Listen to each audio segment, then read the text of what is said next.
اعوذ باللہ من الشیطان الرجیم بسم اللہ الرحمن الرحیم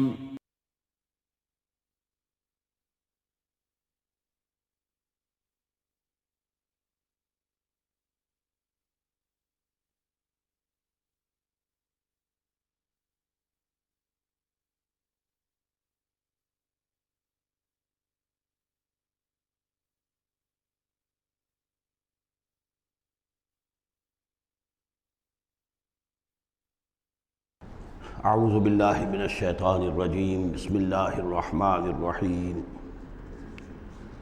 افحسبتم انما خلقناکم عبثا وانکم الینا لا ترجعون فتعالی اللہ الملک الحق لا الہ الا هو رب العرش الکریم ومن يدع مع الله إلها آخر لا برهان له به فإنما حسابه عند ربه انہ لا یفلح الکافرون وقل رب اغفر وارحم وانت خیر الراحمین صدق اللہ العظیم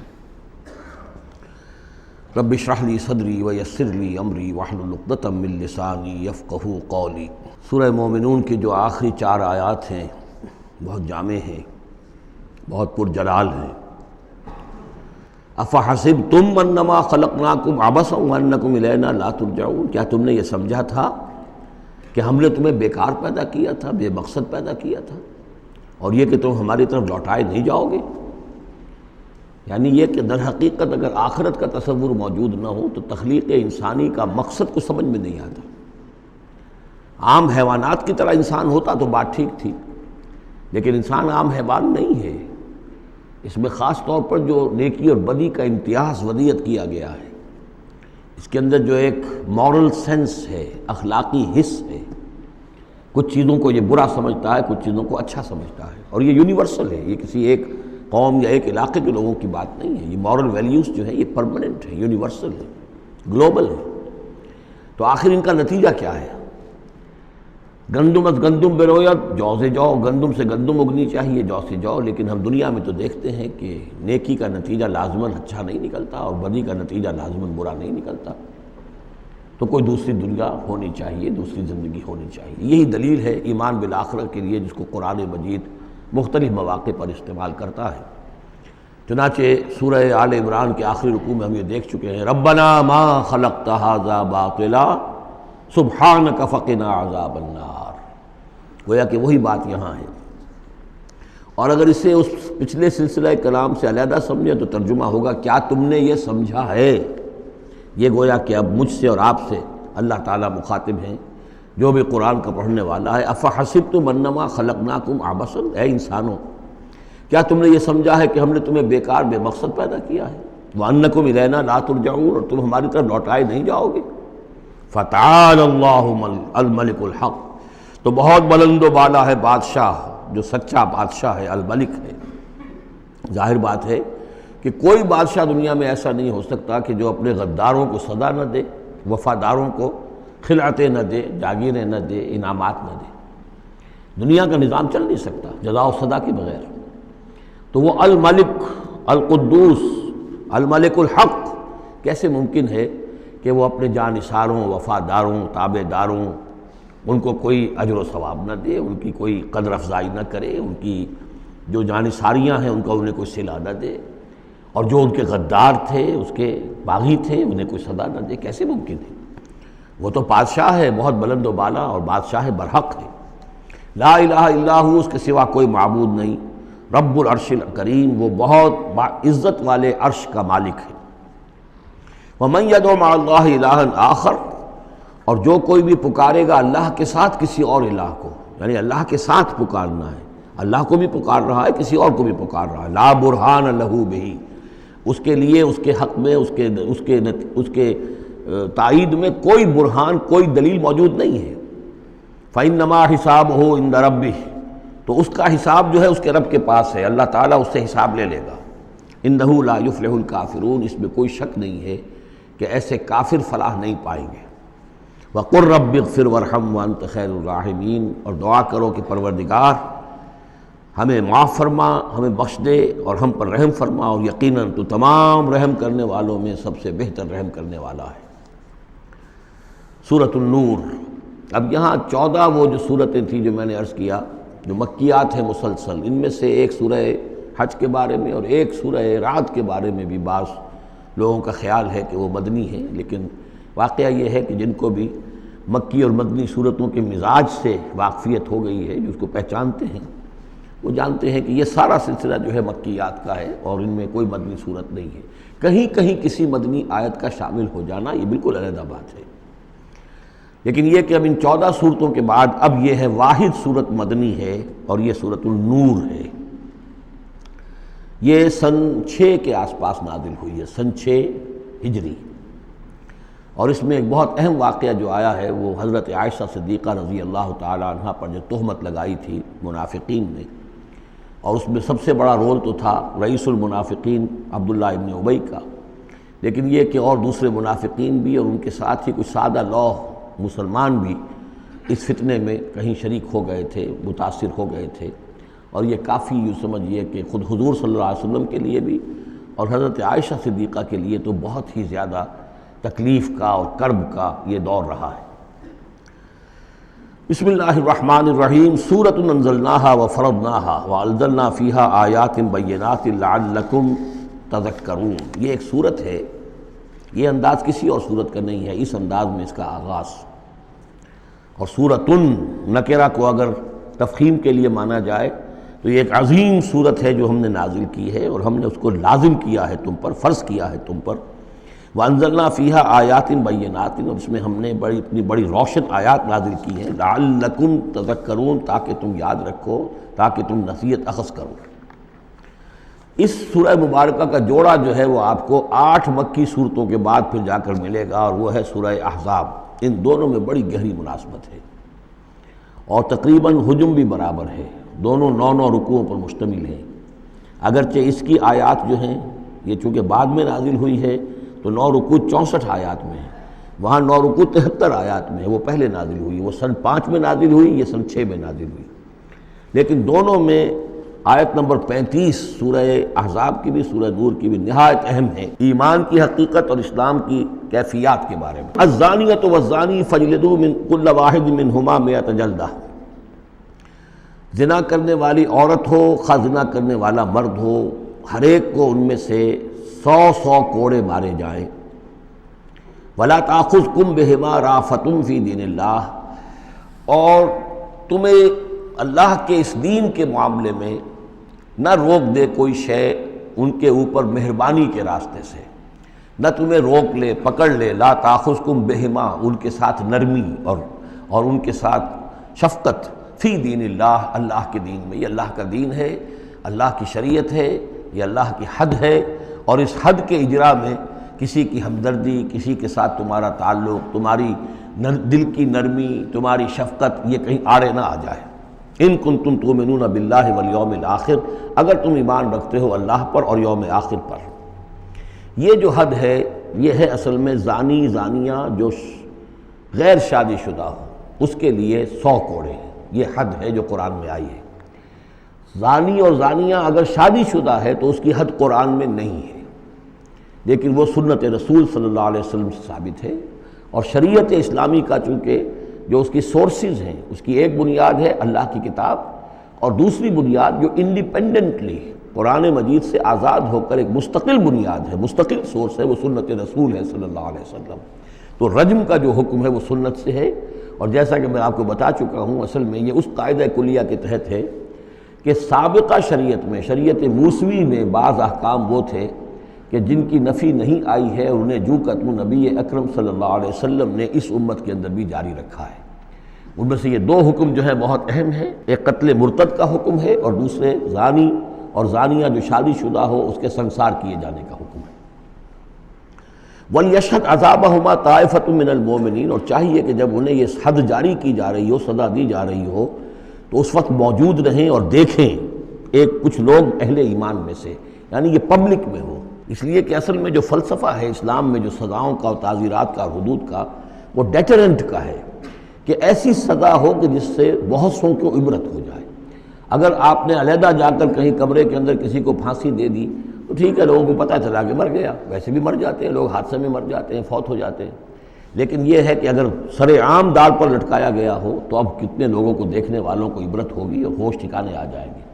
تو یہ فلسفہ ہے اسلام کا کہ تاکہ ایک آدمی کو سزا دی جا رہی ہو تو ہزاروں کو اس سے عبرت آئے۔ الزانی لا ينکح الا زانیۃ او مشرکۃ، کسی زانی شخص کے لیے روا نہیں ہے کہ وہ شادی کرے مگر کسی زانیہ عورت سے یا مشرکہ سے۔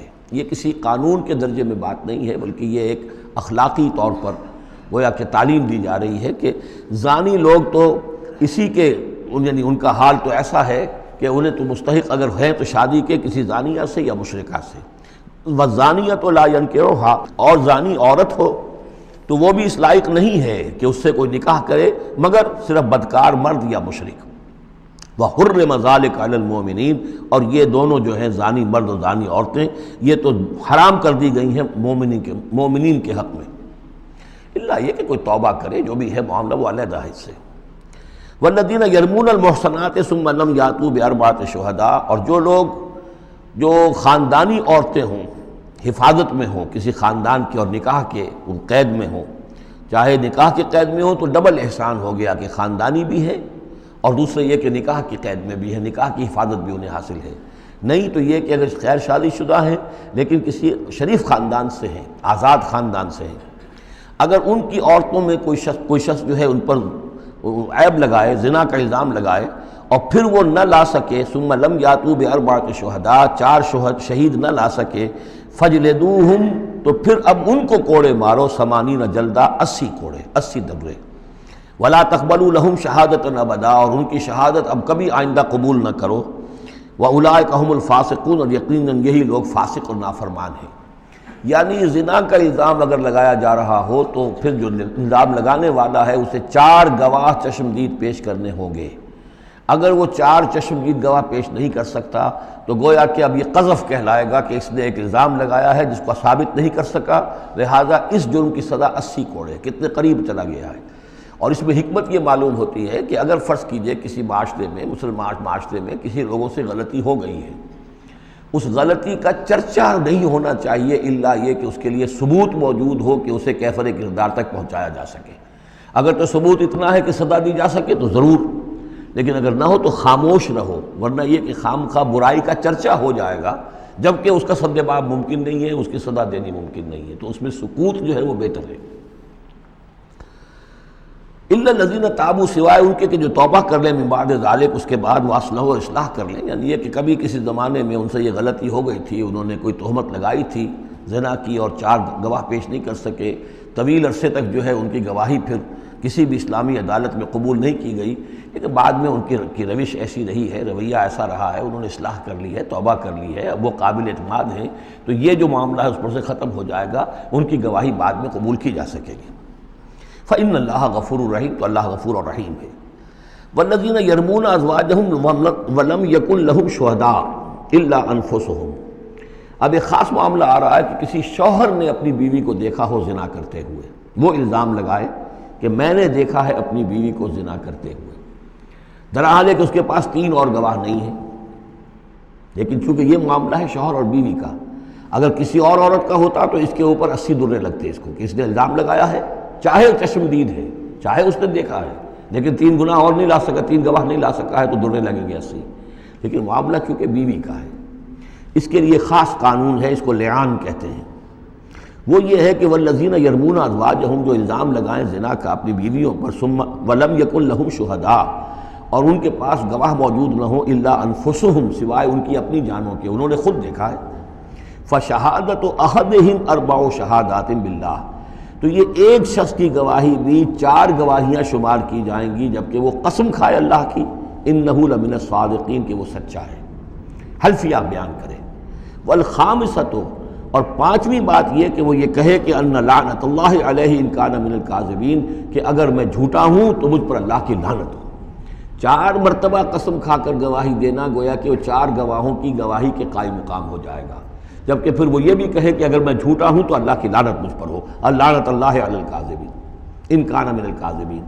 وَيَدْرَؤْ عَنْهَا الْعَذَابَ، اب عورت کیا کرے گی جس کے اوپر اس کی بیوی جو ہے اس پر جو الزام لگایا گیا ہے، اگر وہ اس پر سے عذاب ٹل جائے گی سزا اور یہ حد عورت سے، ان تشہد اربع شہادات باللہ، کہ وہ بھی قسم 4 مرتبہ کھائے اللہ کی، انہ لمن الکاذبین، کہ یہ میرا شوہر جو مجھ پر الزام لگا رہا ہے جھوٹا ہے، والخامسۃ، اور 5ویں بات وہ یہ کہے ان غضب اللہ علیہا ان کان من الصادقین، کہ اگر میرا یہ شوہر اس الزام میں سچا ہے تو مجھ پر اللہ کا غضب آئے۔ اس انداز میں پھر یہ کہ عورت کے اوپر پھر حد جاری نہیں ہوگی، اور اگر شوہر کے 4 قسمیں کھا کر الزام لگانے اور پھر یہ کہ اللہ تعالیٰ کی لعنت اپنے اوپر طلب کرنے اگر جھوٹا ہو، اس کے بعد اگر بیوی خاموش رہتی ہے، وہ جوابی طور پر قسم نہیں کھاتی 4، اور نہ یہ کہتی ہے کہ اگر یہ سچا ہو تو مجھ پر اللہ کا غضب ہو، تو پھر اس پر حد جاری ہو جائے گی۔ لیکن اگر وہ بھی قسم کھا لے 4 قسمیں، اور یہ کہ ساتھ ہی یہ بھی کہے کہ اگر یہ سچا ہو اور واقعی اس کا الزام درست ہو مجھ پر، تو مجھ پر اللہ کا غضب نازل ہو جائے، تو پھر یہ کہ عذاب ٹل جائے گا، دنیا کی سزا اسے نہیں ملے گی۔ وَلَوْلَا فَضْلُ اللَّهِ عَلَيْكُمْ وَرَحْمَتُهُ، اور اگر اللہ کا فضل اور اس کی رحمت تمہارے شامل حال نہ ہوتی، وَأَنَّ اللَّهَ تَوَّابٌ رَحِيمٌ، تو گویا کہ یہاں پہ محذوف ہے کہ اگر اللہ کا فضل اور اس کی رحمت شامل حال نہ ہوتی تو تم بہت غلط راستے پر پڑ جاتے، تم کوئی بہت بڑا قدم اٹھا دیتے۔ وہ جو بھی واقعہ اب آگے آ رہا ہے یہ اس کے لیے تمہید ہے۔ وَأَنَّ اللَّهَ تَوَّابٌ حَكِيمٌ، یقیناً اللہ تعالیٰ بہت توبہ کا قبول فرمانے والا اور حکمت والا ہے۔ إِنَّ الَّذِينَ جَاءُوا بِالْإِفْكِ عُصْبَةٌ مِّنكُمْ، جن لوگوں نے یہ طوفان اٹھایا ہے، جن لوگوں نے تہمت تراشی ہے حضرت عائشہ صدیقہ رضی اللہ تعالی عنہا پر، یہ تمہارے ہی ایک گروہ ہے، تم ہی میں سے ہیں۔ لا تحسبوہ شرا لکم، اسے تم اپنے لیے برا نہ سمجھو، بل ہوا خیر لکم، بلکہ یہ بھی تمہارے لیے خیر ہے۔ اس کے ذریعے سے اللہ تعالیٰ تمہارے سامنے اب اس ضمن میں ہدایات دے گا، قوانین بتا دے گا، شریعت کے جو احکام ہیں وہ نازل ہو رہے ہیں، اس کے لیے گویا کہ یہ واقعہ جو ہے ایک تقریب بن گیا، ایک ذریعہ بن گیا۔ واقعہ اچھی طرح نوٹ کر لیجئے کہ غزوہ بنی مستلق میں حضور سن 6 کا ہے یہ واقعہ، ہجری کا تشریف لے گئے تھے۔ جب وہاں سے واپس آ رہے تھے تو جہاں رات کو ایک جگہ پر قیام تھا، اور حضرت عائشہ صدیقہ جو ہے ایک ہودج میں علیحدہ ہوتی تھیں، جیسے جس کو کہ اٹھا کر جو لوگ آتے تھے حمال وہ اٹھا کر اسے اونٹ پر رکھ دیتے تھے، اور جہاں پر پڑا ہوا وہ ہودج اونٹ پر سے اتار کر نیچے رکھ دیا۔ تو رات کو کہیں قضائے حاجت کے لیے نکلی، پیشاب وغیرہ کی حاجت ہوئی، وہ کہیں گئیں، وہاں کچھ دیر لگ گئی، اور دیکھا واپس آ کر تو کہیں ہار اپنا گر گیا تھا، اس ہار کو دیکھنے کے لیے واپس گئیں۔ اتنی دیر میں وہ حمال آئے، اور حضرت عائشہ بہت دبلی پتلی تھیں، انہیں اندازہ نہیں ہوا کہ اس ہودج میں اس وقت ام المومنین موجود نہیں ہے۔ انہوں نے اٹھایا اور وہ کوچ کا وقت ہو گیا تھا، اونٹ کے اوپر رکھا اور قافلہ چل دیا۔ اب جب یہ آئیں واپس تو اب دیکھا کہ وہ تو قافلہ جا چکا، ہکا بکا کیا کریں، تنہا ہے، رات کا وقت ہے۔ اس وقت انہوں نے بڑی عقل مندی سے کام لیا کہ اب اگر میں قافلے کے پیچھے دوڑی چلی تو پتہ نہیں میں کسی غلط راستے پر مڑ جاؤں، اور پھر وہ تلاش بھی نہیں کر سکیں گے مجھے، تو بہتر یہ کہ میں یہیں پر بیٹھی رہوں، تاکہ انہیں جب بھی خیال ہوگا کہ اس ہودج کے اندر جو ہے ام المومنین عائشہ صدیقہ موجود نہیں ہے تو وہ تلاش میں پھر یہیں آئیں گے۔ تو وہاں بیٹھی ہوئی تھی، رات کا وقت تھا، نیند آ گئی، سو گئی، اس سے آپ کا چہرہ بھی کھل گیا۔ تو ایک صاحب تھے صحابہ میں سے صفوان ابن معطل، ان کی ڈیوٹی یہ ہوتی تھی کہ وہ لشکر کے پیچھے پیچھے چلتے تھے۔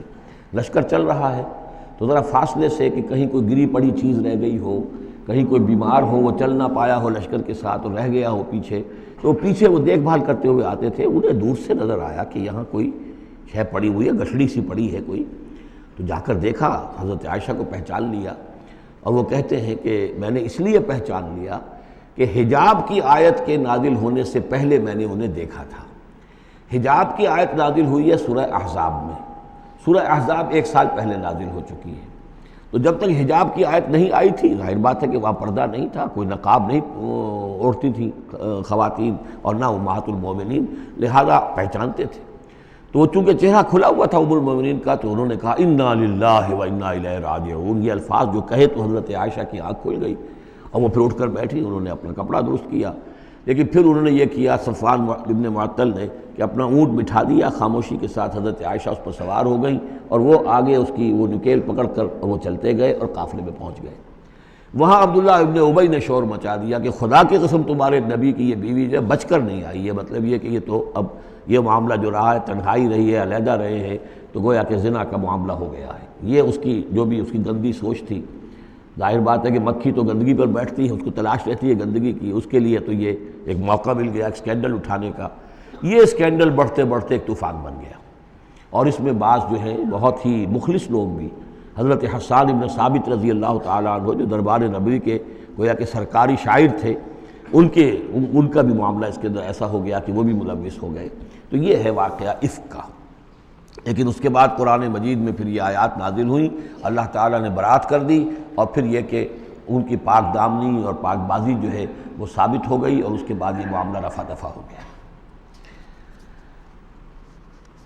ان الذين جاءوا بالافك عصبة منكم لا تحسبوه شرا لكم بل هو خير لكم لكل امرئ منهم ما اكتسب من الاثم۔ اس میں جس شخص نے بھی جو گناہ کمایا ہے وہ اس کو مل جائے گا، اس کے حصے میں درج ہو جائے گا۔ والذی تولى کبرہ، اور جس نے اس کا سب سے بڑا حصہ وصول کیا، یہ ہے عبداللہ ابن ابی جس نے اسکینڈل اٹھایا اور اسے بڑی قوت کے ساتھ، شدت کے ساتھ پھیلایا۔ والذی تولى کبرہ منہم لہ عذاب عظیم، اس کے لیے تو پھر بہت بڑا عذاب ہے۔ لولا اذ سمعتموہ، مسلمانوں تمہیں کیا ہو گیا، کیوں نہ ایسا ہوا کہ جب تم نے یہ سنا تھا، ظن المؤمنون والمؤمنات بانفسہم خیرا، تو مومن مرد اور مومن عورتیں اپنے بارے میں اچھا گمان کرتی، یعنی یہ کہ حضرت عائشہ کے بارے میں ان کے بارے یہ گمان ہونا چاہیے تھا، انہیں فوراً کہہ دینا چاہیے تھا، وقالوا ھذا افک مبین، اور وہ کہتے فوراً کہ یہ تو کوئی بہت بڑی تہمت ہے۔ لولا جاؤ علیہ باربعۃ شہداء، کیوں نہیں وہ لے کر آئے 4 گواہ، اگر تو ان کے پاس گواہ تھے یہ بات کہنے کے لیے تب تو زبان کھولنی چاہیے تھی، اگر 4 گواہ نہیں تھے تو انہیں زبان بند رکھنی چاہیے تھی۔ فَإِذْ لَمْ تَأْتُوا بِالشُّهَدَاءِ، اس لیے کہ یہ 4 گواہوں والی آیت جو ہے یہ سورہ نساء میں اتر چکی تھی، سورہ نساء سن 4 میں آ چکی ہے، وہ ابتدائی احکام جو تھے کہ 4 گواہ ہونے چاہیے اس معاملے کے اندر، یہ آیت سورہ نساء میں آ چکی ہے۔ تو فرمایا کہ یہ کیوں نہیں 4 گواہ لے کر آئے، فَإِذْ لَمْ تَأْتُوا بِالشُّهَدَاءِ، اگر وہ 4 گواہ نہیں لا سکے، فَأُولَٰئِكَ عِندَ اللَّهِ هُمُ الْكَاذِبُونَ، تو یقیناً اللہ کے نزدیک اور قانون اسلامی کے نزدیک پھر وہی جھوٹے ہیں۔ وَلَوْلَا فَضْلُ اللَّهِ عَلَيْكُمْ وَرَحْمَتُهُ، اور اگر نہ ہوتا اللہ کا فضل اور اس کی رحمت تمہارے شامل حال فی الدنیا والآخرہ، دنیا میں اور آخرت میں بھی، لَمَسَّكُمْ فِي مَا أَفَضْتُمْ، تو تم پر پڑتی اس چیز پر کہ جس کا چرچا تم نے کیا ہے، عذاب عظیم، بہت بڑا عذاب۔ اِسْتَلَقَّوْنَهُ بِأَلْسِنَتِكُمْ، یہ اصل میں انسانوں کی ایک عام کمزوری ہوتی ہے، اس طرح کی بات جو ہے بس ادھر سے سنی ادھر بیان کر دی، ادھر سے آگے بیان ہو گئی، جنگل کی آگ کی طرح اس قسم کی خبریں جو ہیں وہ پھیل جاتی ہیں۔ اِسْتَلَقَّوْنَهُ بِأَلْسِنَتِكُمْ، جبکہ تم اسے لے رہے تھے اپنی زبانوں سے، یعنی یہ کہ ایک زبان سے دوسری زبان کو، اور زبان سے نکلی اور کوٹھے چڑھی والی جو ایک کہاوت ہمارے ہاں ہے، اس طریقے سے آسانی سے وہ بات پھیلتی چلی گئی۔ وَتَقُولُونَ بِأَفْوَاهِكُمْ، اور تم کہہ رہے تھے اپنے منہوں سے، مَا لَيْسَ لَكُمْ بِهِ عِلْم، جس کے لیے تمہارے پاس کوئی علم نہیں تھا، کوئی دلیل نہیں تھی، کوئی بنیاد نہیں تھی، کوئی گواہی نہیں تھی، کوئی معلومات کی کوئی سورسز نہیں تھی۔ وَتَحْسَبُونَهُ هَيِّنًا، اور تم اسے سمجھ رہے تھے کہ بہت ہلکی بات ہے، معمولی سی بات ہے۔ وَهُوَ عِندَ اللَّهِ عَظِيمٌ، جبکہ یہ اللہ کے نزدیک بہت بڑی بات ہے۔ کسی پر بھی، کسی مسلمان خاتون پر بھی اس طرح کی تہمت لگا دینا بہت بڑی بات ہے۔ کجا یہ کہ بازی بارش بابا ہم بازی، کہ ام المومنین عائشہ صدیقہ رضی اللہ تعالی عنہ زوج رسول صلی اللہ علیہ وسلم، اور یہ چیز جو ہے بہت بڑی ہے۔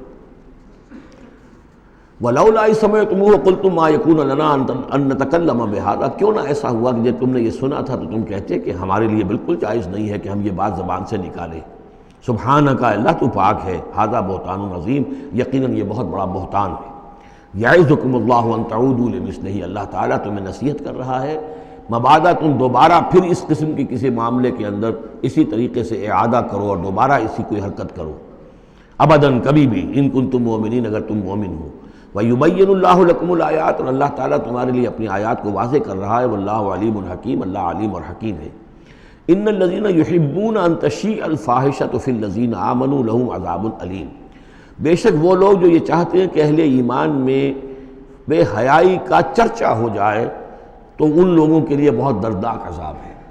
ایک تو یہ کہ بے حیائی پھیل جائے، تشیع الفاحشہ شائع ہو جائے، بے حیائی عام ہو جائے، جو لوگ اس کے لیے، اب ظاہر بات ہے کہ آج کل تو کاروبار کے لیے، اپنے اخبار بیچنے کے لیے، اس کی جو ہے اشاعت بڑھانے کے لیے نئی سے نئی قسم کی رنگین تصویریں شائع کی جا رہی ہیں، یہ سارا کچھ ہو رہا ہے۔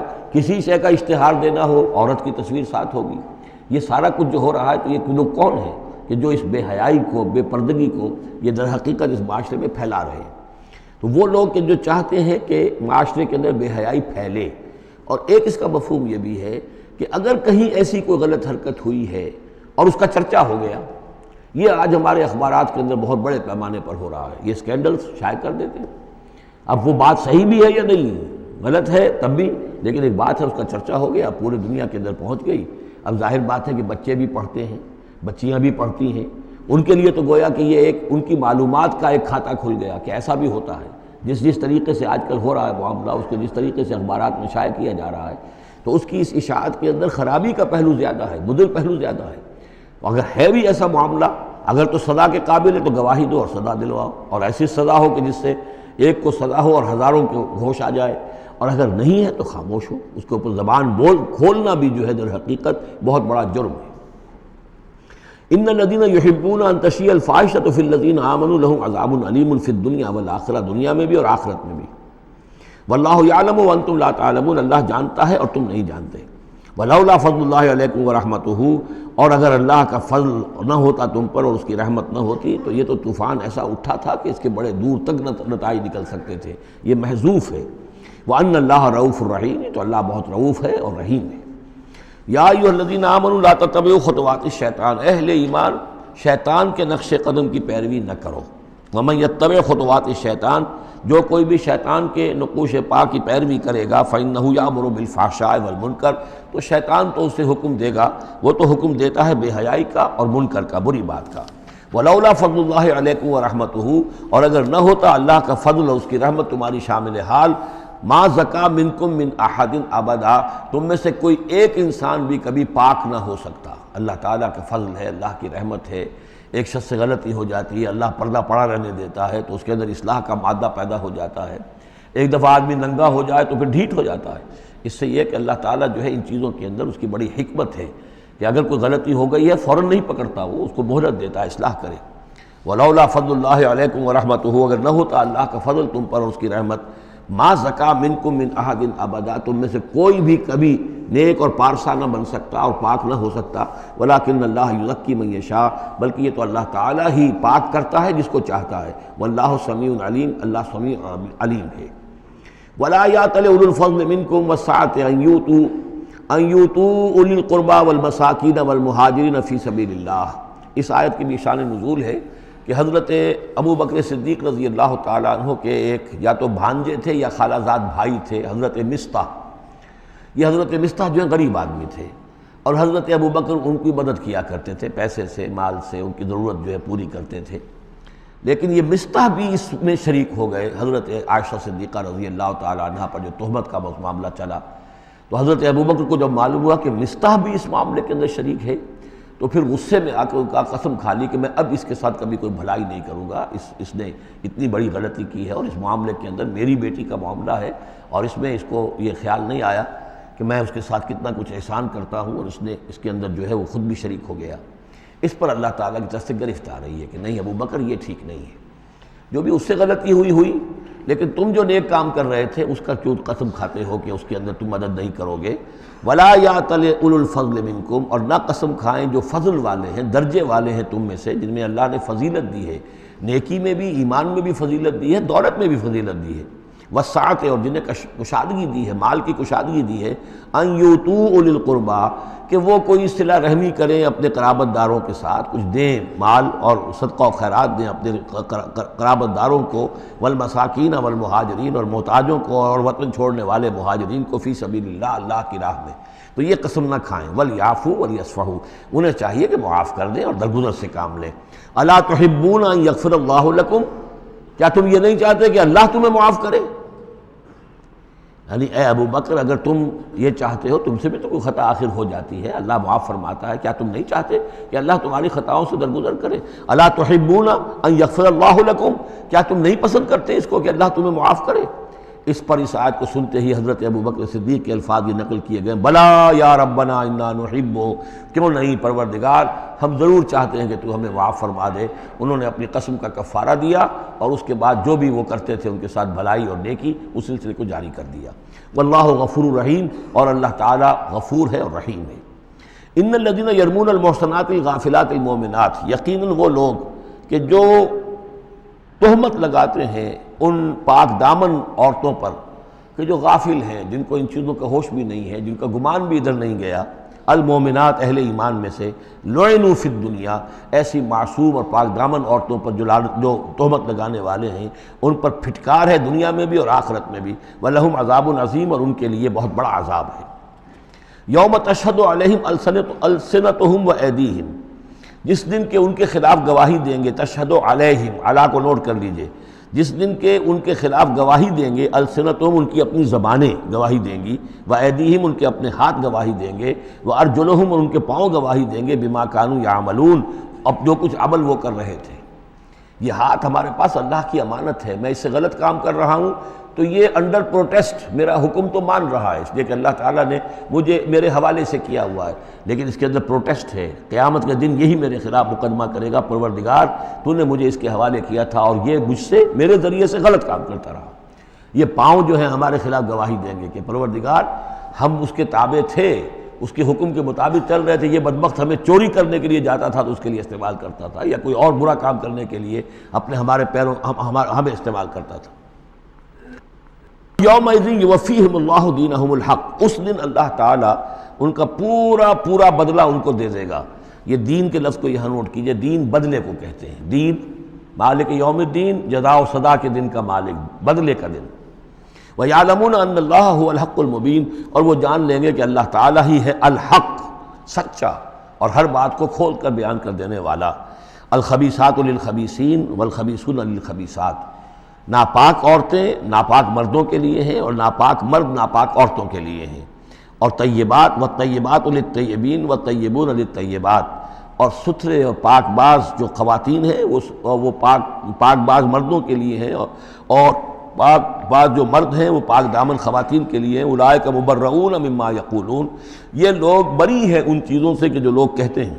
لہم مغفرۃ ورزق کریم، ان کے لیے مغفرت ہے اور رزق کریم ہے۔ یہ دونوں آیات جو ہیں در حقیقت اخلاقی تعلیم کی نوعیت کی ہیں کہ اتنی اخلاقی حس معاشرے کے اندر رہے کہ جس کے ساتھ کوئی بدنامی کا معاملہ ہو جائے پھر وہ خود محسوس کرے کہ میں آئسولیٹ ہو کر رہ گیا ہوں یا رہ گئی ہوں اس معاشرے کے اندر، یہ معاشرے کے اندر یہ عام روش پیدا ہو جائے۔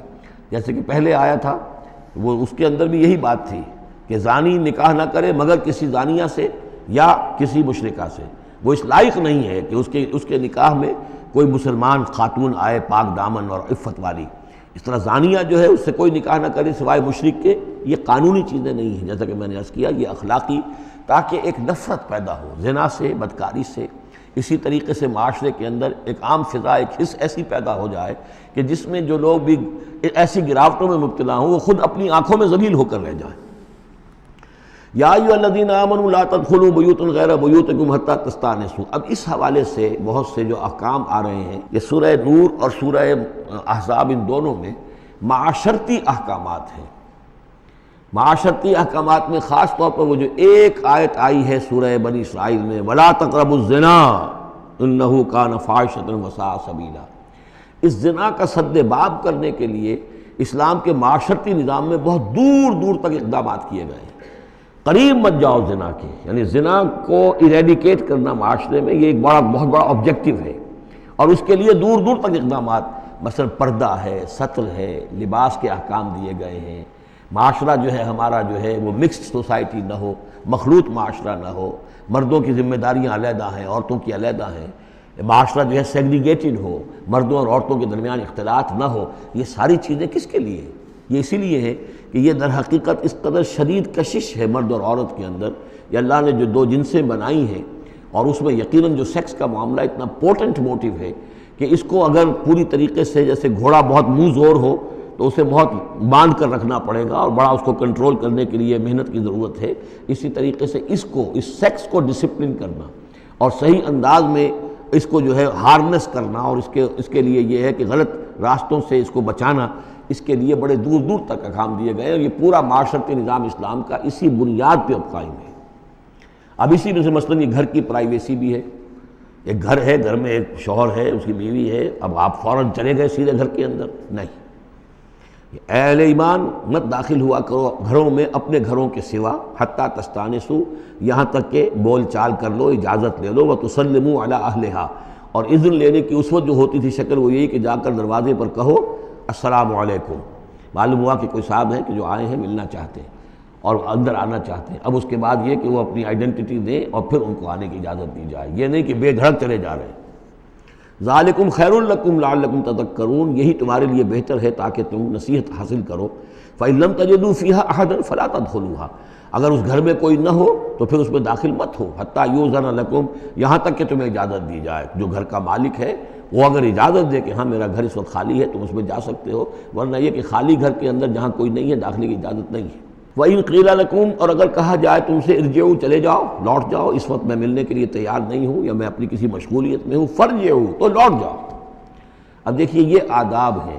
ہمارے ہاں یہ ہے کہ آپ پہنچ گئے، نہ ٹائم لیا ہوا ہے نہ پہلے سے طے ہے، آپ سمجھتے ہیں کہ مجھے ریسیو کرنا اس کا فرض ہے، کیوں نہیں ملا؟ اس نے انکار کر دیا تو اس کا مطلب یہ کہ بڑا متکبر ہے اور بہت یہ جو ہے شخص جو ہے، یہ نہیں۔ اگر تو آپ وقت طے کر کے گئے ہیں تو اس کا فرض ہے کہ وہ آپ کو ریسیو کرے اور آپ کو وقت دے، لیکن اگر آپ اچانک چلے گئے ہیں تو آپ کو اس کی پرائیویسی پر آپ جو ہے حملہ آور نہیں ہو سکتے۔ وہ اپنے کس کام میں ہے، کس مشغولیت میں ہے، اس کی کیا اہمیت ہے، آپ تو اس کو نہیں جانتے۔ اگر وہ گھر والا کہہ دیتا ارجعوا، وَإِن قِيلَ لَكُمْ ارْجِعُوا فَارْجِعُوا، تو لوٹ جاؤ، ہوا أَزْكَىٰ لَكُمْ، یہی تمہارے لیے زیادہ پاک ہے، پاک بازی کا معاملہ، وَاللَّهُ بِمَا تَعْمَلُونَ عَلِيمٌ، اور جو کچھ تم کر رہے ہو اللہ اس سے واقف ہے۔ لَيْسَ عَلَيْكُمْ جُنَاحٌ أَن تَدْخُلُوا بُيُوتًا غَيْرَ مَسْكُونَةٍ، اس میں کوئی حرج نہیں ہے کہ تم داخل ہو جایا کرو ایسے گھروں میں کہ جن میں سکونت نہیں ہے، جس میں کوئی لوگ رہتے نہیں ہیں، ریزیڈینشل نہیں ہے۔ اب گوڈاؤنز ہیں، اب ایسا تو نہیں کہ گوڈاؤنز میں آپ نہیں جا سکتے، سامان پڑا ہوا گودام ہے آپ جا سکتے۔ فیہا متاع لکم، اس میں تمہارا سامان ہے، تو یہ وہی گودام والی بات ہو گئی۔ واللہ یعلم ما تبدون وما تکتمون، اور اللہ جانتا ہے جو تم ظاہر کرتے ہو جو کچھ تم چھپاتے ہو۔ یعنی قانون کی اصل روح کو دیکھنا چاہیے کہ یہ جو روکا جا رہا ہے کہ گھروں میں داخل نہ ہو، تو یہ اصل میں جو پرائیویسی ہے گھر کی اور فیملی کی، اصل میں اس کو ملحوظ خاطر رکھا جا رہا ہے، نہ یہ کہ آپ کہیں کہ صاحب اب ہم گودام میں بھی داخل نہیں ہو سکتے جب تک یہ پرمیشن جو لکھی ہوئی ہے وہ ہمیں مل نہ جائے۔ قل للمؤمنین یغضوا من ابصارہم، اہل ایمان سے یہ کہیے اے نبی کہ وہ اپنی نگاہوں کو ذرا نیچا رکھا کریں، وَيَحْفَظُوا فُرُوجَهُمْ، اور اپنی شرمگاہوں کی حفاظت کریں۔ ذَلِكَ أَزْكَىٰ لَهُمْ، یہی ان کے لیے زیادہ پاکیزہ ہے اور زیادہ بہتر ہے۔ إِنَّ اللَّهَ خَبِيرٌ بِمَا يَصْنَعُونَ، یقیناً اللہ تعالیٰ باخبر ہے اس سے کہ جو وہ کر رہے ہیں۔ وَقُلْ لِلْمُؤْمِنَاتِ يَغْضُضْنَ مِنْ أَبْصَارِهِنَّ، اسی طرح مومن عورتوں سے بھی کہہ دیجئے وہ بھی اپنی نگاہیں نیچی رکھا کریں۔ وَيَحْفَظْنَ فُرُوجَهُنَّ، اور وہ بھی اپنے سطر کو پوری طریقے سے ملحوظ رکھیں اور اپنی شرمگاہوں کی حفاظت کریں۔ وَلَا يُبْدِينَ زِينَتَهُنَّ، اور انہیں نہیں چاہیے کہ وہ اپنی زینت اور سنگھار کو ظاہر کریں، إِلَّا مَا ظَهَرَ مِنْهَا، سوائے اس کے کہ جو از خود ظاہر ہو جائے۔ وَلْيَضْرِبْنَ بِخُمُرِهِنَّ، اور چاہیے کہ وہ اپنے گریبانوں کے اوپر اپنی اوڑھنیوں کے بکل مار لیا کریں۔ بِخُمُرِهِنَّ عَلَىٰ جُيُوبِهِنَّ، یہ خمرہن جمع ہے خمار کی، خمار کہتے ہیں اوڑھنی۔ ایک دوسرا لفظ جو ہے وہ آئے گا سورہ احزاب میں، ان دونوں الفاظ کو علیحدہ علیحدہ رکھیے۔ تو یہ ہے کہ اپنے گریبانوں کے اوپر، گویا کہ یہ بھی پرانا ہمیشہ سے لباس، عورت کے لباس میں اوڑھنی بھی تھی اور عورت کے لباس میں چادر بھی تھی۔ چادر وہ لے کر نکلتی تھی جب گھر سے باہر جاتی تھی، اور اوڑھنی وہ رکھتی تھی جب کہ گھر کے اندر ہوتی تھی۔ یہی جو ہماری تہذیب کے اندر ہے، یہ عرب کی تہذیب میں پہلے بھی تھا۔ چہرے کا پردہ نہیں تھا عرب میں، چادر وہ لے کے جاتی تھی تو چادر اپنے اوپر ڈالتی تھی، اور مرد بھی چادر کے بغیر نہیں ہوتے تھے، نہ کوئی مرد بغیر چادر کے نہ عورت، بلکہ چادر ہی سے ایک شخص کا رتبہ معین ہوتا تھا۔ کسی کی چادر بڑی شاندار ہے، دوشالہ اوڑھا ہوا ہے، بہت قیمتی ہے، تو وہ بڑا آدمی ہے، وہ سردار ہے۔ کسی کے بیچارے کی جو ہے معمولی سی چادر ہے۔ اور اسی لیے اس حدیث میں آتا ہے کہ جو شخص تکبر کرتا ہے، الکبر ردائی، تکبر جو ہے وہ تو میری چادر ہے۔ اور یہ عرب میں یہ بڑا کسی شخص کی توہین کرنی ہوتی تھی، اس کی چادر گھسیٹتے تھے، گویا کہ اس کی عزت جو ہے اس کو کھینچ لیا ہے۔ تو اللہ فرماتا ہے کہ جو تکبر کرتا ہے وہ گویا میری چادر گھسیٹ رہا ہے میرے کندھے سے۔ اس درجے جو ہے اللہ تعالیٰ جو ہے اس میں اپنی توہین محسوس کرتا ہے۔ تو وہ اپنی ان اوڑھنیوں کے بکل مار لیا کریں اپنے گریبانوں پر، یعنی یہ کہ یہ انسان کے لیے، عورت کے لیے، یہ اس کی زینت کا ایک بہت بڑا حصہ ہے۔ اس کی جو بھی چھاتی ہے اس کے لیے ایک اضافی کرتا اس نے پہنا ہوا ہے، لیکن کرتے کے اوپر مزید جو ہے یہ ایک بکل اس کی اوڑھنی کا ہو۔ وَلَا يُبْدِينَ زِينَتَهُنَّ، اس کے سینے کے اوپر یہ اضافی ہو جائے گا، وَلَا يُبْدِينَ زِينَتَهُنَّ، اور نہ وہ ظاہر کریں اپنی زینت کو۔ اب یہ ہے جو محرموں کی فہرست آ رہی ہے، جس کے سامنے عورت کھلے چہرے کے ساتھ آ سکتی ہے بلا حجاب۔ اور یہ اتنی طویل فہرست جو دی گئی ہے، آخر سوچنا چاہیے کہ اللہ تعالیٰ نے یوں ہی ایکسرسائز ان فیوٹیلیٹی تو نہیں کی ہے۔ کیا فرق ہے اگر ایک عورت کے چہرے کا پردہ نہیں ہے، وہ باہر نکلتی ہے چادر لے کر، اور یہ کہ اس میں کسی اور کے ساتھ اس کا پردہ چہرے کا نہیں ہے، تو پھر یہ پوری فہرست دینے کی ضرورت کیا ہے؟ میرے نزدیک چہرے کا پردہ اسلام کے اندر لازم ہے، اور اس چہرے کے پردے سے مستثنیٰ ہیں یہ لوگ۔ کون لوگ مستثنیٰ ہیں؟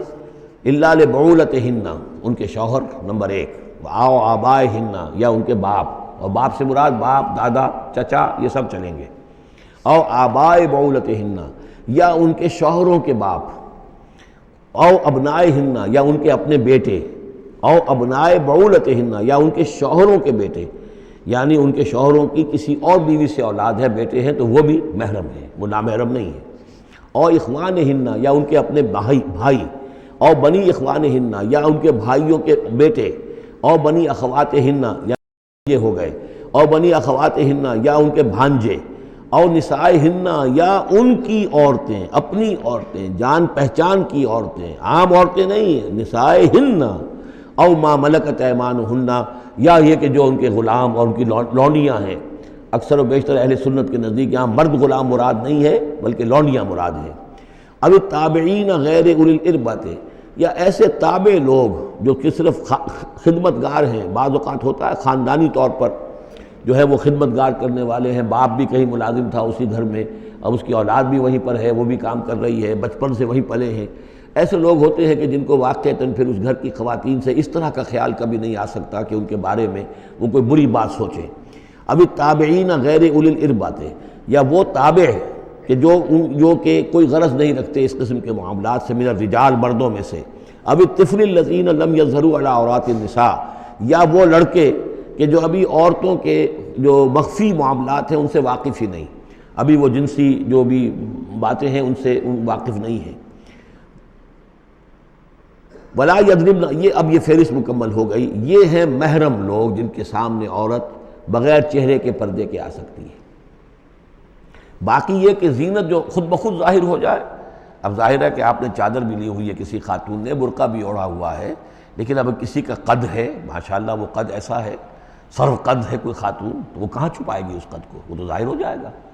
جسم متناسب ہے، اب وہ جسم تو ظاہر ہو جائے گا۔ اس اعتبار سے ما ظہر منہا کو لوگوں نے لے لیا چہرے کے لیے، یہ بالکل غلط ہے۔ چہرے کا تو پردہ میرے نزدیک لازم ہے، اور یہ کہ باقی یہ کہ ان کے سامنے چہرے کے سمیت عورت آ سکتی ہے۔ باقی عورت جو ہے اپنے بیٹے کے سامنے بھی سوائے 3 اعضاء کے اور نہیں کھول سکتی، اپنے بھائی کے سامنے بھی نہیں کھول سکتی۔ چہرہ، یہ ہاتھ پونچھوں سے نیچے، اور پیر ٹخنوں سے نیچے، یہ جو 3 اعضاء ہیں یہ وہ ہیں کہ جس کو عورت نے یہ کھلے رکھ سکتی ہے، اپنے وہ بیٹے کے سامنے بھی، بھائی کے سامنے بھی، اور جو بھی رشتے گنائے گئے ہیں۔ لیکن یہ کہ اس سے آگے پھر جو ہے معاملہ وہ پھر شوہر کا ہے، اس سے آگے یعنی لباس کا معاملہ جو ہے جس سے کہ عورت جو ہے وہ آزاد ہوگی، وہ صرف شوہر کے لیے۔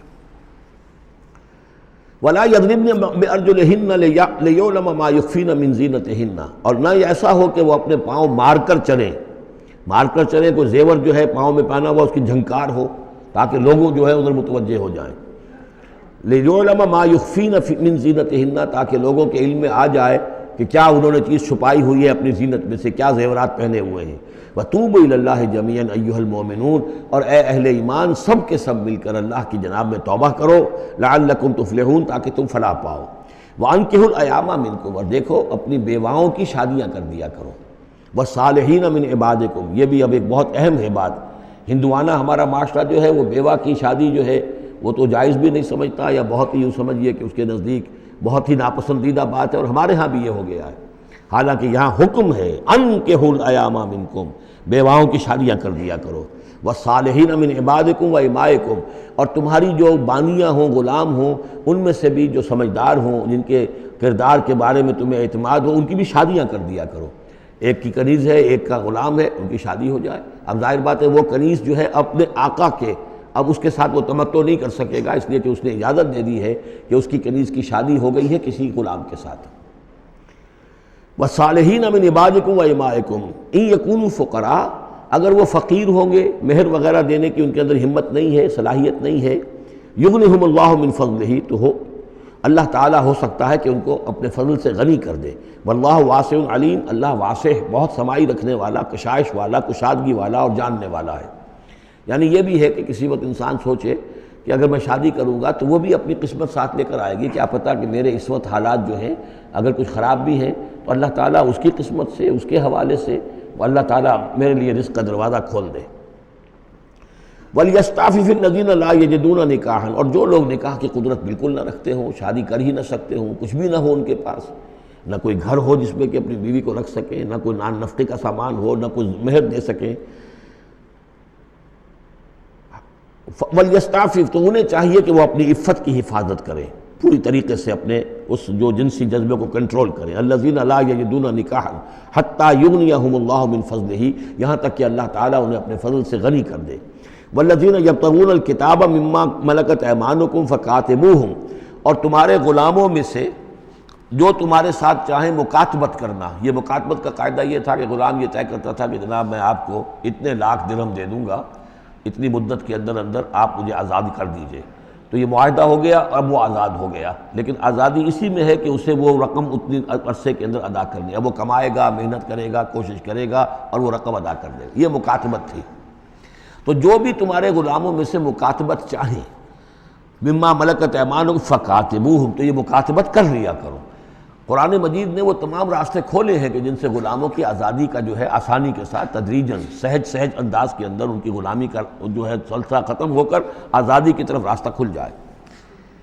فَقَاتِبُوهُمْ إِنْ عَلِمْتُمْ فِيهِمْ خَيْرًا، اگر تم دیکھ رہے ہو ان کے اندر کہ خیر ہے، بھلائی ہے، واقعتاً یہ شخص اعتماد کیا جا سکتا ہے، یہ بھاگ نہیں جائے گا اور یہ جو بھی کرنا چاہ رہا ہے معاہدہ اس کو پورا کرنے کی اس کی نیت ہے۔ وَآتُوهُمْ مِن مَالِ اللَّهِ الَّذِي آتَاكُمْ، پھر ایسے لوگوں کو جنہوں نے مکاتبت کی ہو تم بھی مال دیا کرو، جو اللہ کا مال تمہارے پاس اللہ نے تمہیں دیا ہے، یعنی لوگ مدد بھی کریں اس کی تاکہ وہ اپنی اس رقم کو جلد از جلد ادا کر کے اور وہ پھر آزاد ہو جائے۔ وَلَا تُكْرِهُوا فَتَيَاتِكُمْ عَلَى الْبِغَاءِ، اور دیکھو اپنی باندیوں کو، چھوکریوں کو، یہ جو وہاں پہ باندیاں کنیزیں ہوتی تھی انہیں بدکاری پر مجبور نہ کرو۔ ان اردنا تحسنا، اگر وہ چاہیں کہ وہ پاک دامن رہیں، وہ کسی قلعے میں رہیں، اور ان سے چونکہ یہ بھی رواج وہاں تھا، ان باندیوں سے پھر وہ پیشہ کراتے تھے۔ اب یہ اصل میں اصلاح ہو رہی ہے اس معاشرے کی، اور اس کے اندر ان چیزوں کو رفتہ رفتہ روکا جا رہا ہے۔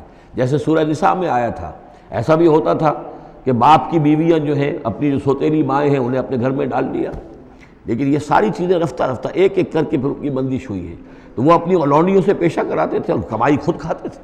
تو فرمایا یہ بہت غلط ہے، لِتَبْتَغُوا عَرَضَ الْحَيَاةِ الدُّنْيَا، تاکہ تم حاصل کرو دنیا کی زندگی کا سامان۔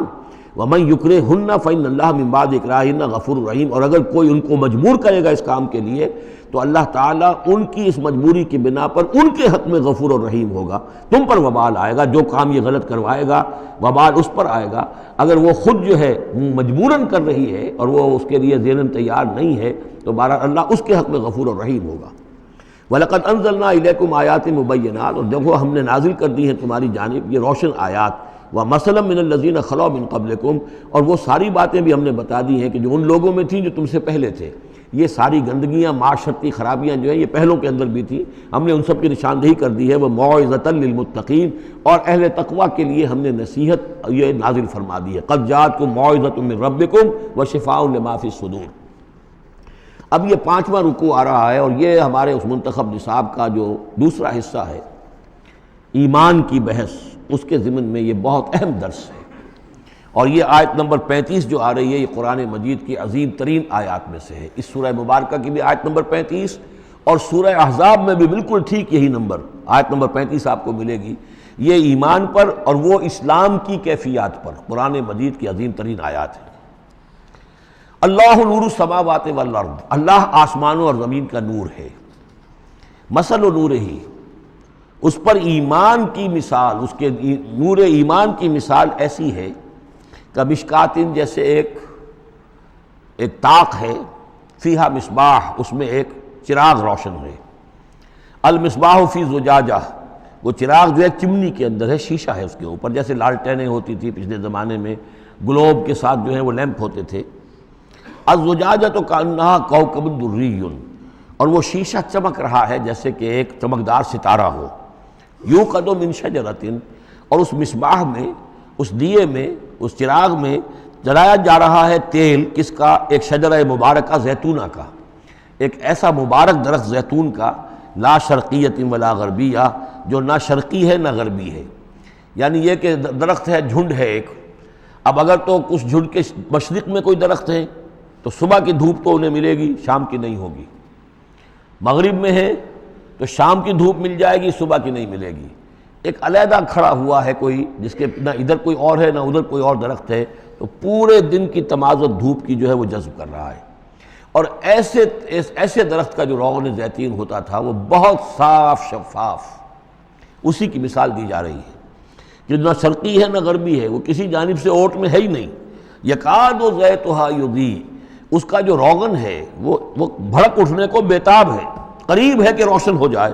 وَلَوْ لَمْ تَمْسَسْهُ نَارٌ، چاہے اسے ابھی آگ نے چھوا ہی نہ ہو۔ نور علی نور، جب آگ مس کر جائے، چھو جائے تو پھر نور علی نور ہے، وہ بھڑک اٹھتا ہے۔ یہدی اللہ لنورہ من یشاء، اللہ تعالیٰ ہدایت فرماتا ہے اپنے نور کی جانب جس کو چاہتا ہے۔ وَيَضْرِبُ اللَّهُ الْأَمْثَالَ لِلنَّاسِ، اور اللہ تعالیٰ مثالیں بیان کرتا ہے لوگوں کے لیے۔ وَاللَّهُ بِكُلِّ شَيْءٍ عَلِيمٌ، اور اللہ ہر چیز کا کما حقہ علم رکھتا ہے۔ یہ اصل میں ایمان کے لیے، اس کے اجزاء ترکیبی کے لیے بہترین تمثیل ہے، جس کو میں پہلے بیان کرتا رہا ہوں کہ ایک ہے فطرت، انسانی فطرت۔ اگر فطرت سلیم ہے تو اس کے اندر یہ ایمانی حقائق موجود ہیں، معرفت خداوندی موجود ہے۔ البتہ اس پر کوئی پردے آ گئے ہیں، اس کے اوپر جو ہے کچھ غلاف پڑ گئے ہیں، اور جب آتی ہے وحی وہ اس کو ایکٹیویٹ کرتی ہے۔ آیات الہیہ جو ہیں، آیات قرآنیہ، وہ اندر کے اندر جو ڈورمنٹ اس کی کانشسنس ہے ایمان کی، اس کو ایکٹیویٹ کر کے شعور پر لے آتی ہے۔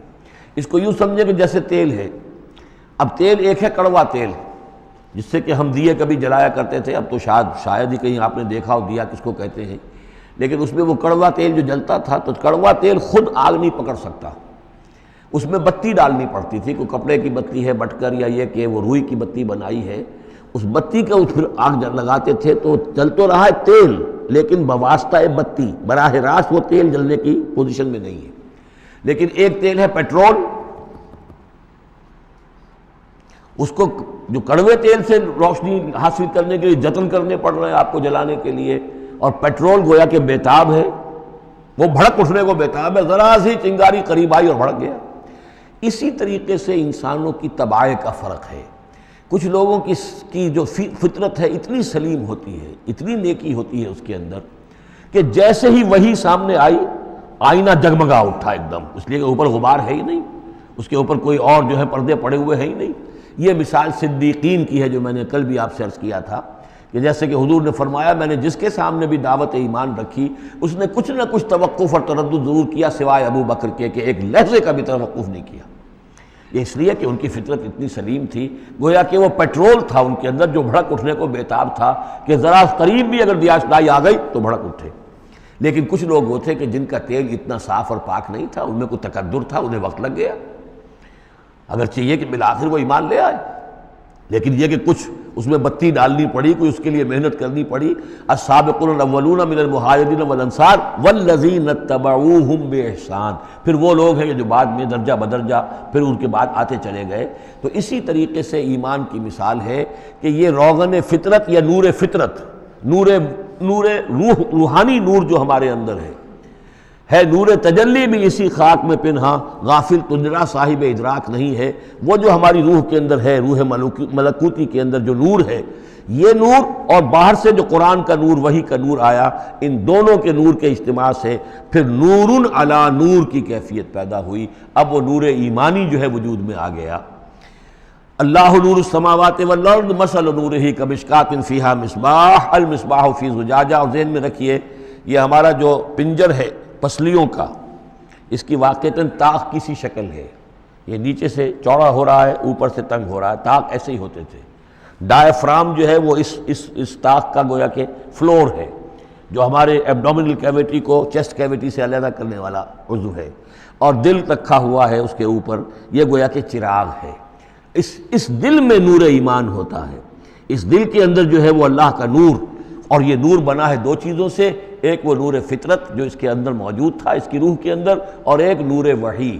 ان دونوں کے اجتماع سے نور علی نور، وہ نور جو ہے وہ نور ایمان کی شکل میں اس قلب کے اندر جو ہے وہ جاگزی ہوا اور قلب منور ہو گیا۔ المصباح فی زجاجہ الزجاجۃ کأنہا کوکب دری یوقد من شجرۃ مبارکۃ زیتونۃ لا شرقیۃ ولا غربیہ یکاد زیتها یضیء ولو لم تمسسہ نار نور علی نور یہدی اللہ لنورہ من یشاء. یہ نور علی نور ہے، دو نوروں کے جمع ہونے سے یہ نور ایمان وجود میں آیا، نور فطرت، نور وحی. اور اللہ تعالیٰ ہدایت دیتا ہے اپنے نور کی جس کو چاہتا ہے، اور اللہ یہ مثالیں لوگوں کے لیے بیان کرتا ہے. باقی اللہ کو تو ہر شے کا کما حقہ علم ہے. مثال کی ضرورت انسانوں کے لیے ہے کہ جو ان لطیف حقائق کو ایسے ہی از خود نہیں سمجھ سکتے. اب جن لوگوں کے دلوں میں یہ نور ایمان پیدا ہو جاتا ہے، ان کی ایک جھلک دکھائی جا رہی ہے کہ ان کی شخصیت، ان کی زندگی کی دلچسپیاں کیا ہوتی ہیں. فی بیوت اذن اللہ ان ترفع ویذکر فیہا اسمہ، ان گھروں میں جن کا کہ اللہ نے حکم دیا کہ انہیں بلند کیا جائے، یعنی مساجد. بلند کرنے سے مطلب یہ ہے کہ ان کو نمایاں بنایا جائے. ہر مسلمان آبادی میں معلوم ہو کہ مسجد ایک نمایاں شے ہے. یہ ضروری نہیں کہ اس کی ڈیکوریشن ہو، اس کے اوپر جو ہے خام خواہ تکلفات میں پیسے خرچ کیے جائیں، لیکن یہ کہ ایک تو یہ کہ وہ نمایاں ہونی چاہیے، معلوم ہو کہ اس آبادی کا مرکز یہ ہے. نمبر دو یہ ہے کہ ترفع، اس کو ہر طریقے سے، ہر معنوی گندگی سے بھی پاک رکھا جائے. وَيُذْكَرَ فِيهَا اسْمُهُ، اس میں اس کا نام لیا جائے. يُسَبِّحُ لَهُ فِيهَا بِالْغُدُوِّ وَالْآصَالِ، یہ جو صاحب ایمان لوگ ہیں جن کے دلوں میں ایمان کی قندیلیں روشن ہیں، یہ تسبیح کرتے ہیں اللہ کی ان گھروں کے اندر، صبح کے وقت بھی اور شام کے وقت بھی. رجال، وہ جواں مرد، لا تلہیہم تجارت ولا بیع عن ذکر اللہ واقام الصلاۃ، جن کو غافل نہیں کر سکتی نہ کوئی تجارت، نہ کوئی خرید و فروخت اللہ کی یاد سے اور نماز کے قائم کرنے سے، وایتاء الزکاۃ اور زکوٰۃ کے ادا کرنے سے. یخافون یومن، یہ سب کچھ کر کے بھی وہ ڈرتے رہتے ہیں، لرزاں و ترساں رہتے ہیں، کانپتے رہتے ہیں اس دن کے تصور سے. تتقلب فیہ القلوب والابصار، جس میں کہ دل بھی الٹ جائیں گے اور نگاہیں بھی الٹ جائیں گی. لیجزیہم اللہ احسن ما عملوا، تاکہ اللہ تعالیٰ ان کو بدلے میں دے بہترین جزا ان کے اعمال کی. ویزیدہم من فضلہ، اور اضافہ کرے اپنی طرف سے اپنے فضل میں سے. واللہ یرزق من یشاء بغیر حساب، اور اللہ تعالیٰ چاہتا ہے دیتا ہے جس کو چاہتا ہے بغیر حساب. اللہم ربنا اجعلنا منہم، یہ تو مومن صادق کے لیے ایمان ان کے دلوں میں ہے، اس کی تمثیل یہ ہے، اور ان کے کردار کی جھلک یہ ہے. اب ایک ہے بین بین کے لوگ، ایمان تو نہیں ہے لیکن کچھ نہ کچھ نیکی کے کام کرتے ہیں، کچھ اپنے دل کی تسلی کے لیے، کچھ اپنے ضمیر کو مطمئن کرنے کے لیے. ان کی نیکی حقیقی نیکی نہیں ہے. وہ لیس البر ان تولوا وجوہکم قبل المشرق والمغرب، اس آیت کو ذہن میں رکھیے. والذین کفروا، اور جو لوگ ایمان سے تہی ہیں، محروم ہیں، کافر ہیں، ان کی نیکیاں، ان کے اعمال کیا ہیں؟ کسرابن، جیسے ریت ہو، سراب ہو، بقیعۃ، ایک چٹیل میدان میں، یحسبہ الظمآن ماء، پیاسا سمجھتا ہے کہ پانی ہے، حتی اذا جاءہ، یہاں تک کہ وہ جب وہاں پہ گھسٹ کر بھی پہنچتا ہے تو معلوم ہوتا ہے لم یجدہ شیئا، کچھ نہیں پاتا وہاں پر. ووجد اللہ عندہ، اور اللہ کو پاتا ہے وہاں موجود. فوفاہ حسابہ، تو اللہ تعالیٰ اس کا حساب اسے پورا چکا دیتا ہے. واللہ سریع الحساب، اور اللہ جو ہے حساب چکانے میں دیر نہیں لگاتا. یعنی یہ جو نیکیاں ہوتی، جھوٹی نیکیاں، ملمے کی نیکیاں، حقیقی ایمان نہیں ہے، ایمان باللہ نہیں ہے، ایمان بالآخرت نہیں ہے، لیکن یوں ہی کچھ نہ کچھ نیکیاں ہیں، کچھ خدمت خلق کے کام ہیں، اس طرح کی چیزیں اللہ کی نگاہ میں ان کی کوئی وقت نہیں. اس کے لیے پہلے ایک مثال سورہ ابراہیم میں آ چکی ہے. دوسری مثال یہ کہ یہ نیکیاں سراب کے مانند ہیں، جنہیں پیاسا سمجھتا ہے کہ یہ پانی ہے، حقیقت میں پانی نہیں ہے. اب تیسرا جو کردار ہے وہ یہ ہے کہ جن کے دلوں میں، جن کی زندگیوں میں یہ جھوٹ موٹ کی نیکی بھی نہیں ہے، نفس پرستی اور دنیا پرستی، اور ان کے اندر ہر طرح کی گندگی جو ہے وہ آ چکی ہے. ان کی مثال کیا ہے؟ او کظلمات فی بحر اللجی، یا جیسے کہ اندھیرے ہوں ایک بڑے گہرے سمندر میں. یغشاہ موج، اس کے اوپر ایک موج چڑھی ہوئی ہو. من فوقہ موج، اس کے اوپر ایک اور موج ہو. من فوقہ سحاب، اور اوپر جو ہے بادل بھی ہوں. یعنی اندھیری رات ہے، کوئی روشنی نہیں، اوپر بادل ہے، نہ چاند اور ستاروں کی کوئی روشنی نہیں آ رہی. اور اس کے ساتھ ہی یہ ہے کہ موج کے اوپر موج چڑھی ہوئی ہے. ظلمات بعضها فوق بعض، یہ اندھیروں پر اندھیرے ہیں. اذا اخرج یدہ لم یکد یراہا، جب وہ اپنا ہاتھ نکالتا ہے تو اس کو بھی نہیں دیکھ سکتا، جسے ہم کہتے ہیں اپنے محاورے میں ہاتھ کو ہاتھ سجائی نہیں دیتا. وَأَلَّمْ يَجْعَلِ اللَّهُ لَهُ نُورًا، اور جس کو اللہ تعالیٰ ہی نے کوئی نور عطا نہ کیا ہو، فما لہ من نور، تو اس کے لیے پھر کہیں کوئی نور نہیں ہے. یہ وہ لوگ ہیں کہ جن کی زندگیاں کسی ملمے کی نیکی سے بھی خالی ہیں، اندھیارے ہی اندھیارے ہیں. ظلمات فوق بعضها فوق بعض. بارک اللہ لی ولکم فی القرآن العظیم ونفعنی وإیاکم بالآیات والذکر الحکیم.